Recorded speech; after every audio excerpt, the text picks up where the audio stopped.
శ్మశానానికి వెళ్లి వచ్చాక స్నానం చేయకుండా ఇంటి లోపలికి రాకూడదని మన పెద్దలు చెబుతుంటారు. ఇది కేవలం మూఢనమ్మకం అని మీరనుకుంటున్నారా? దీని వెనుక ఉన్న అసలు నిజం తెలిస్తే మీరు షాక్ అవుతారు.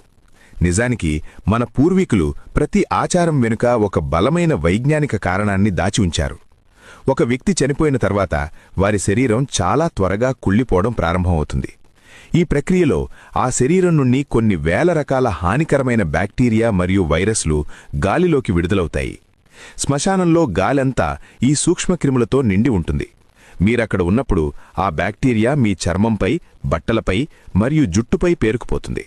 శ్మశానం నుండి నేరుగా ఇంటికి వస్తే ఆ ఇన్ఫెక్షన్లు మీ కుటుంబ సభ్యులకు, ముఖ్యంగా చిన్నపిల్లలకు సోకే ప్రమాదం ఉంది. అందుకే మన పూర్వీకులు ఇంటి బయటే స్నానం చేసి బట్టలు మార్చుకుని లోపలికి రావాలని నియమం పెట్టారు. ఇది ఒక రకమైన పురాతన డిసిన్ఫెక్షన్ పద్ధతి. ఆ కాలంలో వ్యాధులు ప్రబలకుండా ఉండటానికి వాడిన అద్భుతమైన టెక్నిక్ ఇది. ఈ ఇన్ఫర్మేషన్ అందరికీ